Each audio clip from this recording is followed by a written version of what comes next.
దేవుని ప్రశస్త నామంలో వాక్యాన్ని వింటున్నటువంటి బిడ్డలందరికీ మా ఇమ్మానుయేలు సహవాసం తరఫున శిరస్సు వంచి నమస్కరిస్తూ ఉన్నాం. అనుదినము మీరు వాక్యాన్ని వింటూ అనేకులకి మీరు పరిచయం చేస్తున్నందుకై స్తోత్రాలు. దయచేసి వాక్యాన్ని వినండి, సబ్స్క్రైబ్ చేసుకోనండి, అనేకులకి షేర్ చేయండి. తర్వాత అనుదిన ఆత్మీయ మన్నా అని ఉదయం 4 బైబిల్ గురించి చెప్తూ ఉంటాం. ఉదయం 5 గంటలకి ఈ వాక్యం మీరు వినొచ్చు. దేవుని బిడ్డలు బాగా గమనించాలి. యోబు గ్రంథంలో 1వ అధ్యాయం చదువుతాను. ఊజు దేశమందు యోబు అను ఒక మనుషుడు ఉండెను. అతడు యథార్థవర్తనుడు, న్యాయవంతుడునై దేవుని యందు భయభక్తులు కలిగి చెడుతనము విసర్జించినవాడు. ఈ వచనంలో ఒక మనుష్యుడు ఉండెను అని రాయబడి ఉంది. అంటే మిగిలిన వాళ్ళందరూ మనుషులు కాదనా? దయచేసి గమనించాలి. మనిషి అన్న తర్వాత యథార్థత కలిగి ఉండాలి, న్యాయవంతుడై ఉండాలి, దేవుని యందు భయభక్తులు కలిగి ఉండాలి, చెడుతనము విసర్జించిన వాడై ఉండాలి. ఈ 4 కార్యాలు మనుష్యుడు అంటే ఈ 4 ప్రత్యేకమైన కార్యాలు ఉండాలి. మనం కూడా మనుషులమే. అయితే ఈ కార్యాలు మనలో ఉన్నాయా లేదా ఆలోచించాలి. యథార్థత లేకపోతే మనము యథార్థత లేని వారం, న్యాయవంతులు కాకపోతే అన్యాయస్తులం, దేవుని అందు భయభక్తులు లేకపోతే భక్తిహీనులం, చెడుతనమును విసర్జించకపోతే చెడ్డవారం. ఈ రీతిగా దేవుని పిల్లలు ఈ 4 కార్యాలు కలిగి ఉంటే వారిని మనిషి అని బైబిలు చెప్తారు. రెండవది వాక్యం సెలవిస్తుంది, అతడికి 7 కుమారులు 3 కుమార్తెలను కలిగి ఉన్నారు అని చెప్పాడు. మొత్తం 10 మంది.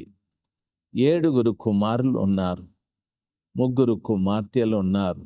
సంతానము చాలా పెద్దది.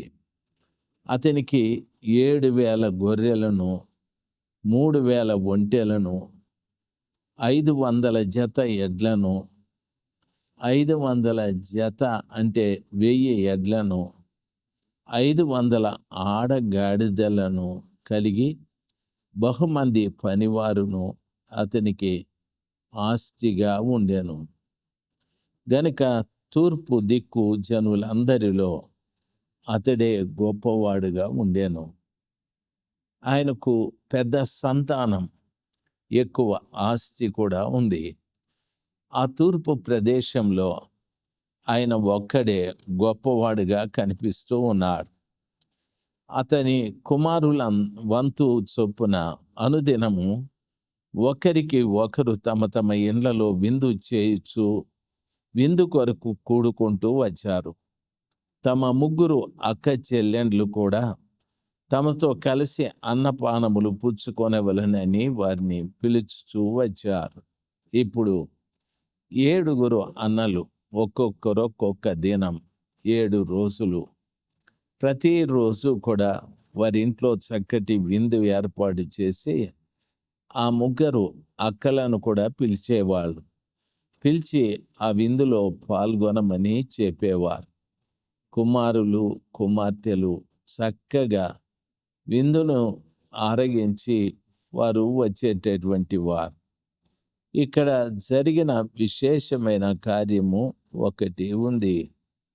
ఇప్పుడు విందు ఏర్పాటు చేసిన స్థలంలో కుమారులు కుమార్తెలు ఆ విందును ఆరగించిన తరువాత వారు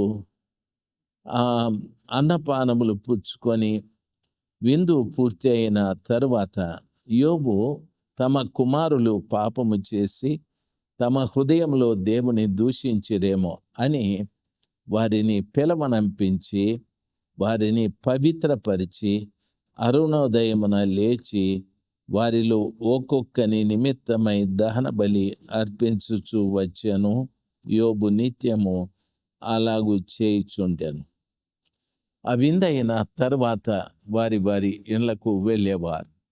యోబు మాత్రము తన కుమారులను అందరినీ పిలిపించి వారు ఎక్కడ పాపము చేశారో, హృదయంలో ఎక్కడ దేవుని దూషించారో అని ప్రతి వారి నిమిత్తమై దహన బలి అర్పించేవాడు. 7 పిల్లలు ఉన్నారు. 7 కొరకు వాళ్ళు దహన బలి అర్పిస్తే 7 బలులను వధించి బలిపీఠము కట్టి ఆ బలిపీఠం మీద బలిపశు మాంసాన్ని కాల్చి బూడిద చేయాలి. ఇది దహన బలి అర్పించడము అనేటటువంటి దానికి నిదర్శనం. దేవుని బిడ్డలు గమనించాల్సింది, చాలామంది పిల్లల కొరకు ఆస్తులు సంపాదించి పెడతారు, చదువులు చదివిస్తారు, ఉద్యోగాలు ఇప్పిస్తారు, ఇళ్ళు కట్టిస్తారు, భూములు కొంటారు. అయితే యోబు చేసినట్లు పిల్లల విషయమై ఎక్కడ పాపము చేసిరో అని కానీ, ఎక్కడ వారి హృదయంలో దేవుని దూషించిరో అని కానీ ఎప్పుడు పిల్లల గురించి ఆలోచించారు. ప్రతి తల్లి తండ్రికి నా మనవి, యోబులాగా మీరు పిల్లలకు అన్నీ సంపాదించి పెట్టడం మంచిది. వారు దేవుని దృష్టిలో తప్పు చేయకుండా, దేవుణ్ణి ఎక్కడ దూషించకుండా, తమ హృదయం దేవుని ఎదుట పరిశుద్ధంగా ఉండేటట్టు తల్లిదండ్రులుగా మీరు ప్రయత్నము చేయాలి. ఆ రీతిగా చేసి ఆ దేవునికి మహిమ కలుగు రీతిగా మీరు ప్రవర్తించాలి. ప్రతి బిడ్డ నిమిత్తమై దహన బలి వారు అర్పిస్తూ వచ్చారు. దహన బలి అర్పించబడటానికి దహన బలి పశువు ప్రతి రోజు కూడా ఆ పిల్లల విషయమై ఆ కార్యం ఆయన చేసినట్లు ఈ రోజున ఏ తల్లిదండ్రులు ఆ పని చేస్తున్నారు చెప్పండి? చాలామంది ఆస్తులు సంపాదించి కూడబెట్టి పిల్లలకు గొప్పవారిని చేయటానికే ప్రయత్నం చేస్తున్నారు. కానీ యోబులాగా పిల్లలు ఎక్కడ పాపం చేశారో, హృదయంలో ఎక్కడ దేవుని దూషించారో అనేటటువంటి భయము కలిగిన తల్లిదండ్రులు లేరు. ఈరోజు నా పిల్లల గురించి బైబిల్ సెలవిస్తారు. మన బిడ్డలు భక్తిపరులైతే బైబిల్ అంటది, నీ పిల్లలు నీ భోజనపు బల్ల చుట్టూ ఒలివ మొక్కల వలె ఉంటారు అని అంటాడు. ఒలివ మొక్కలు అనని. కాబట్టి ఆ సర్వశక్తిమంతుడైన దేవుడు మనకు ఇచ్చినటువంటి ఆ పిల్లల్ని ఒలివ మొక్కల్లాగా పెంచడము నేర్చుకోవాలి. ఒలివ చెట్టు దాని కాయలు పండితే ప్రజలు తింటారు. దాని విత్తనాలు గానుగా ఆడి తైలాన్ని తీస్తారు. ఆ నూనె చాలా శ్రేష్టమైనది. ఆ ఒలివల నూనె తీసుకొని ప్రత్యక్షపు గుడారంలో వెళ్ళి ఆ గుడారంలో దీపాన్ని వెలిగించి ఆ దీపపు కాంతిలో మహోన్నతుడైన దేవుని చూడటానికి దేవుడు ఆ కెరూబుల మధ్య నుండి ఆ భక్తుని చూడటానికి అవకాశాలు ఉంటాయి. దేవుని మందిరంలో ఉన్న ఉపకరణాలన్నీ కూడా ఆ దీపపు కాంతి ద్వారా కనిపిస్తూ ఉంటాయి. ఆ నూనె ద్వారా అంత గొప్ప కార్యము జరుగుతుంది. దేవుని పిల్లలు గమనించాలి, మన బిడ్డలు కూడా దేవుని మందిరంలో వెలిగించబడిన దీపాల వలె ఉండాలి. అనేకులకు ఆశీర్వాదకరంగా ఉండాలి. అనేకులకు దీవెనకరంగా ఉండాలి. విషయాన్ని గమనించి ప్రతి ఒక్క వ్యక్తి కూడా తమ బిడ్డల విషయమై సర్వశక్తిమంతుడైన దేవునికి ప్రతి ఉదయకాలమందు మొరపెట్టే బిడ్డలుగా ఉండాలని, ప్రార్థించే బిడ్డలుగా ఉండాలని ప్రభు నామాన మీ అందరికీ మనవి చేసుకుంటూ ఉన్నాం. దేవుడు మిమ్మల్ని, మీ పిల్లల్ని అత్యధికంగా దీవించునుగాక. Amen, amen. చిన్న ప్రార్థన. సర్వోన్నతుడైన దేవ, సర్వాధికారి విన్న వాక్య ప్రకారముగా ప్రతి తల్లి తండ్రి వారి పిల్లల విషయమై ఒక భారము కలిగి పనిచేయుటకు కృప దయచేయండి.